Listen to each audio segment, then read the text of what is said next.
రెండోది ఆంధ్ర రాష్ట్రం గురించి నాకు అప్పటికే అవగాహన ఉండే, కానీ నేరుగా నేను చూశాను. ఉదాహరణ, కర్నూలు జిల్లా అంటే ఇప్పుడున్న కర్నూలు పార్లమెంట్లో ఇంత వలసలు ఉన్నాయని నేను విన్నాను, కానీ కలర్ నేను మొదటిసారి చూశాను. నేను నడుస్తుంటే ఒక బొలేరో తర్వాత 200-300 కొద్ది బండ్లు అండి నా ముందర.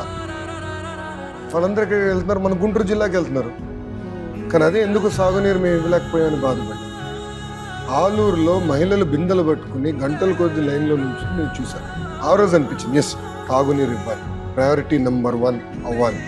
అందుకే మేనిఫెస్టోలో రైతులు ఎదుర్కొంటున్న ఇబ్బందులు తెలుసుకుని, నిరుద్యోగుల సమస్యలు తెలుసుకుని, ఇన్ఫ్రాస్ట్రక్చర్ లేదని తెలుసుకుని, సో అన్నిటి వల్ల కొన్ని ఒపీనియన్స్ నాకు ఫ్రేమ్ అయింది.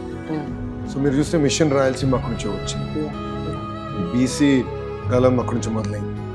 సో ఇట్లా వేరే సబ్జెక్ట్స్ మీద నాకు ఇప్పుడు ఒక స్ట్రాంగ్ ఒపీనియన్ అనేది పాదయాత్ర తర్వాత ఏర్పడింది.